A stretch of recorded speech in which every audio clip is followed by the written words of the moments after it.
निसर्गरम्य अशा ठिकाणावर स्वर्गीय अशोकराव भांगरे यांच्या संकल्पनेतून या आदिवासी भागातील गरीब माणसांच्या दुःखाला वाचा फोडण्यासाठी आणि गरीब माणसांचे वेगवेगळे प्रश्नांचं मंथन होऊन ते सोडवण्यासाठी त्यांच्या संकल्पनेतून अशा प्रकारचा शेतकरी मेळाव्याचा सुरुवात या ठिकाणी झालेली आहे। गेल्या कित्येक दिवसापासून ही सुरुवात झालेली आहे आणि ती परंपरा अमितजी भांगरे, सुनीताताई भांगरे, दिलीपजी भांगरे यांनी ती चालू ठेवलेली आहे।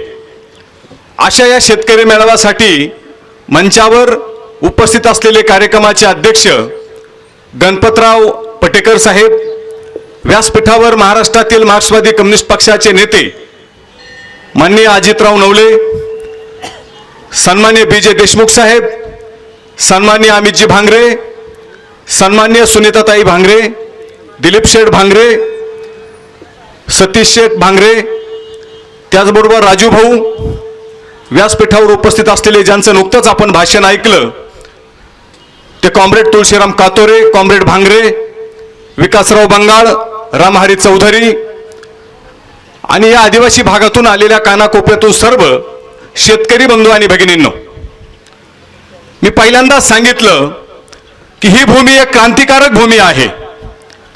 या भूमीमध्ये एक आगळा वेगळा अशा प्रकारचा सुगंध येतो। ही जरी पर्यटनाची जागा असली तरी या जागेवर 2019 साली या तालुक्यामध्ये एका परिवर्तनाची जी दिशा ठरली, परिवर्तनाचा जो एक विचार ठरला, त्या परिवर्तनाची नांदी असलेली ही जागा आहे। मित्रांनो, हा शेतकरी मेळावा आहे।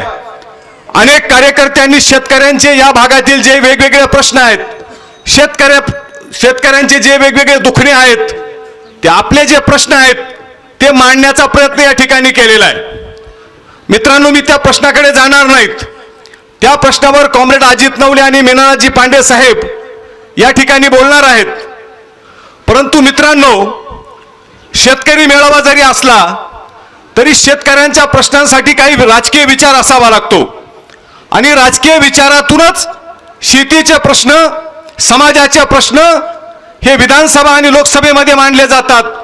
काही प्रश्न आंदोलनातून मांडले जातात, काही प्रश्न अशा प्रकारच्या मेळाव्यातून मांडले जातात।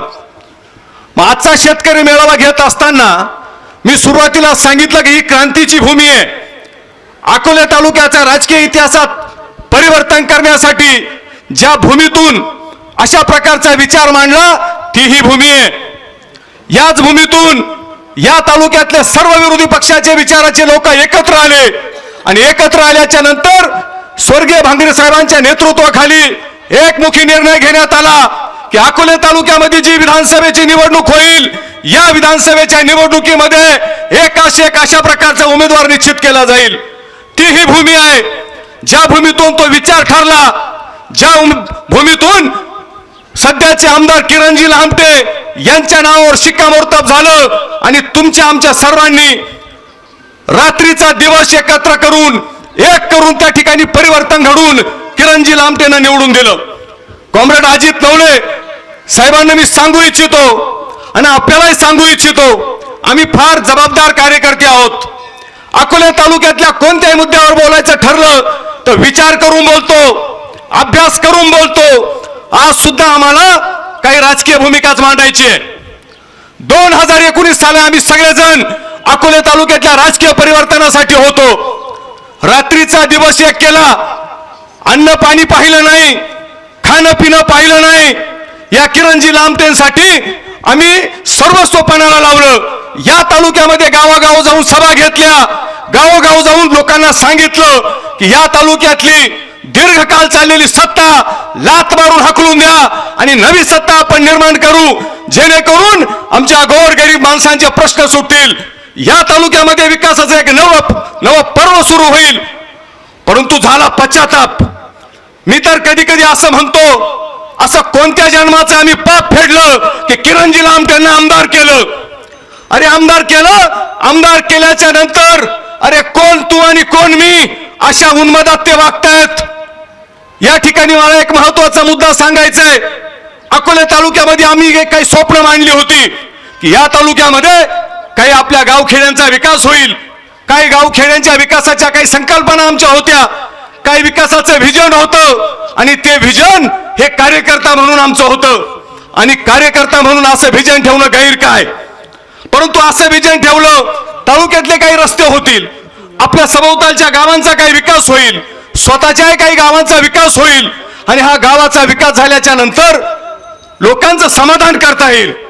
परंतु हे आमदार झाल्याच्या नंतर पहिल्या दिवसापासून यांनी आम्हाला शत्रू मानायला सुरुवात केलं. ज्यांनी लातानं उडवलं त्यांना डोक्यावर घेतलं आणि ज्यांनी डोक्यावर घेऊन यांना नाचले त्यांना आता लाताने उडवायला लागलेत. कोणती भाषा, कोणती एवढी मस्ती ही तुम्हाला आलेली आमदार साहेब, की ज्यांनी तुम्हाला परिवर्तनासाठी रात्रंदिवस एक केला त्यांचा तुम्ही सुडो गवताय. मला माहिती आहे मी बोलतोय, परंतु जबाबदारी आणि भान ठेवून बोलतोय.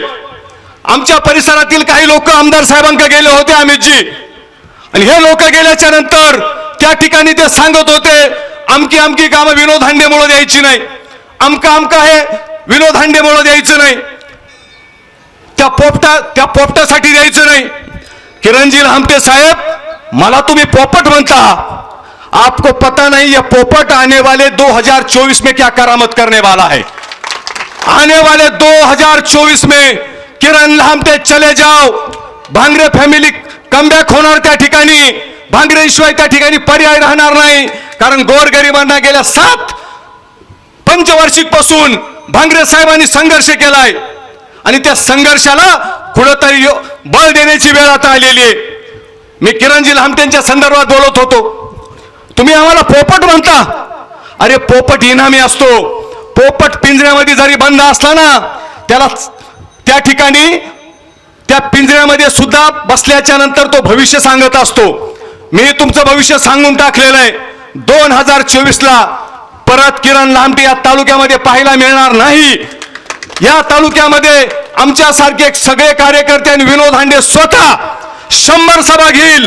नाही कुणी बरोबर आलं तर वाड्या वस्त्यांवर जाऊन सांगेल की या तालुक्यामध्ये या माणसानं काय केलंय. अरे कोणता सुरू गवता तुम्ही. काही घटना घडली विनोद हांडे भांगरेंची, काही घटना घडली विनोद हांडे भांगरेंची. अरे भांगरे काय पाकिस्तानचे आहेत का? भांगरे काय तालिबानचे आहेत का? भांगरे काय त्या चीनचे आहेत का? अरे भांगरेंमुळे तर तुम्ही निवडून आले. पहिल्या जिल्हा परिषद निवडणुकीला 6 महिने तुम्ही जिल्हा परिषद सदस्य झाले, भांगरेंच्याच मेहरबानीवर झाले. त्यांचा जनाधार होता घाटघर पासून राजूर पर्यंत. ते असं नाही म्हणाले की किरण लहामटे मोठे होतील. त्यांना वाटत होतं किरण लहामटे मोठेच झाले पाहिजे. जाऊ द्या, होऊ द्या, काय हरकत नाही, एक नेतृत्व तयार होईल. सातेवाडीमधून तुम्ही 2.5 वर्ष जिल्हा परिषद सदस्य होते, त्यांनी तुम्हाला तिथं बळ दिलं ना. आणि जेव्हा त्यांनी बळ दिलं त्यावेळेला सुद्धा त्यांच्या मदतीवर तुम्ही त्या ठिकाणी जिल्हा परिषदेवर आले.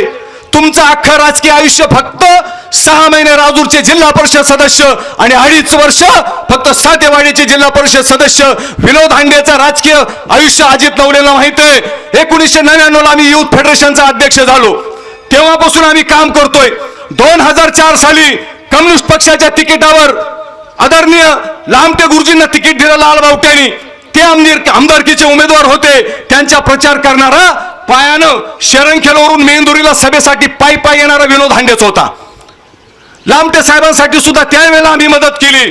अरे आम्हाला भेट सुद्धा मिळाली नाही. त्याग आणि संघर्ष आम्हाला कोणी शिकवू नये.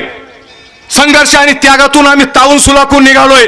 आमची पण एक खानदान क्रांतिकारक विचाराची आहे.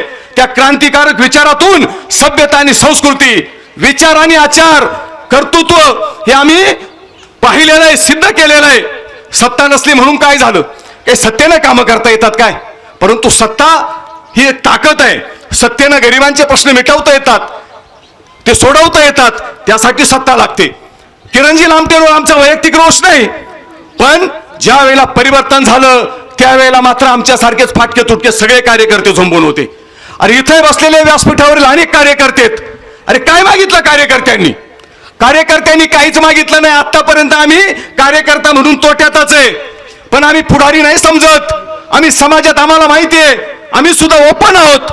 आम्हाला संधी मिळणार नाही. जिल्हा परिषद पंचायत समित्या आताही रिझर्वेशन मध्येच आहेत. मग विनोद हांडे असं म्हटलेत का? या मंचावरची लोक असं म्हटलेत का, विजय साहेब वगैरे, की आता आम्हाला समाजाचं घेणं देणं नाही? असं नाही.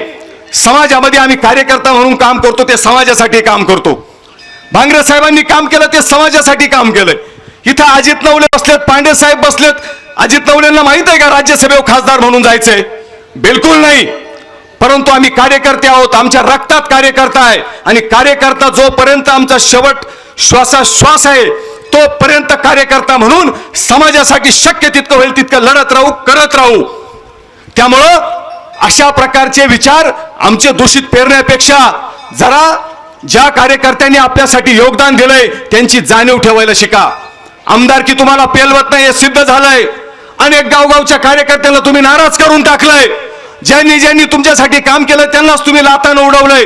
आमदार साहेब, हे या तालुक्यात चालत नाही आणि विशेषतः आमच्यासारखे कार्यकर्ते खपून घेणार नाही. आम्ही तुमच्या खाली कांडे नाहीत, आम्ही एक 5 पैशाला निपताळी नाहीत. कांडे तुम्ही आहात. आमच्या उपकाराखाली आम्ही सभा घेतल्यात तुमच्या, आम्ही हिंडलोय तुमच्यासाठी, रानोमाळ फिरलोय, उपाशी तापाशी फिरलोय. कॉम्रेड, एक किस्सा मला सांगायचा आहे. भांगरे साहेबांना आम्ही टाहाकारीला एक सभा घेतली होती. रात्री 12 वाजले. साहेब म्हणे तू जाणार कसा? म्हटलं साहेब माझी काळजी करू नका, तुम्हाला रस्ता जवळ असेल त्या रस्त्याने जा. त्यांनी मला गाडीत घेतलं आणि पागेरवाडी समशेरपूर मार्गे शरणखेलमध्ये रात्री 1 वाजता सोडलं. घरी आल्याच्या नंतर काही घरच्यांनी आपला मागता नाही घेतला पोसायचा. कार्यकर्ते म्हणजे काही कमवून नाही आणत प्रपंचासाठी. घरात गेल्याच्या नंतर विजय साहेब टोपलं उचकलं, टोपल्यामध्ये भाकर नव्हती, माणसं झोपलेली होती. आपल्या का चूल असता, आपण शेतकरी माणसं आहोत. त्या चुलीवरचं दूध घेतलं आणि 1 ग्लास दूध पिलो आणि गप झोपून घेतलं. कोणासाठी पिलो आम्ही? यांच्यासाठी. आणि आज ही भाषा आम्हाला वापरता. अरे बाबा, हे आमदार क्या खासदार क्या कित्येक आले कित्येक गेले. महाराष्ट्रात असे मंत्री काही काले काही गेले. आज त्यांना कोणी विचारायला तपास नाही. तुम्ही असं काम करायला हवं होतं की सामान्यातल्या सामान्य माणसाला मी आपला वाटलो पाहिजे. ज्यांनी आपल्यासाठी काम केलं त्याची जाणीव ठेवली पाहिजे. उपकार ठेवू नका पण जाणीव तर ठेवा. आम्ही त्याच्यासाठी संघर्ष करत होतो. अरे किमान आपली जाणीव राहील, आपली काही कामं होतील. आज जरी हा शेतकरी मेळावा असला तरी मला हे जाणीवपूर्वक आज बोलायचंच होतं. कारण कधीतरी एकदा आपण सुद्धा आपले मुद्दे मांडले पाहिजेत. यामध्ये गैर काय मित्रांनो? काही गैर आहे का? काही गैर आहे का? जे आपण केलं ते आपण सांगतोय. कारण आपण कार्यकर्ते आहोत, आपण कांडे नाही आहोत. आजपर्यंत कोणाच्या निपताईला आम्ही झालेलो नाही. आमचा वापर अनेक कार्यकर्त्यांनी केला असेल पण स्वाभिमान आम्ही विकला नाही. आणि आमदार आणि खासदार तोच असतो. आमदारकी सांभाळायला फक्त प्रशासन नसतं बाबांनो. आमदारकी सांभाळायला त्याला जाणीव लागते, त्याला समज लागते, त्याला प्रश्नांची जाण लागते, त्याला राजकीय तत्वज्ञान सुद्धा समजून घ्यावं लागतं. आणि राजकारणामध्ये समाजाचा सगळ्यांशी लवून भजून राहावं लागतं, सगळ्यांना आपलंसं करावं लागतं. अशा प्रकारच्या या शेतकरी मेळाव्यात तुम्ही जी संकल्पना भांगरे साहेबांनी मांडली आणि सुरू केली त्या शेतकरी मेळाव्यासाठी आपण सर्वजण जमलेलो आहोत. या ठिकाणी अनेक मुद्दे तुम्ही सर्वांनी मांडले, त्या मुद्द्यांशी आम्ही सहमत आहोत. त्या मुद्द्यांच्यासाठी लढण्यासाठी आम्ही सर्व कटिबद्ध आहोत. आज तुम्ही या ठिकाणी सर्वजण आलात.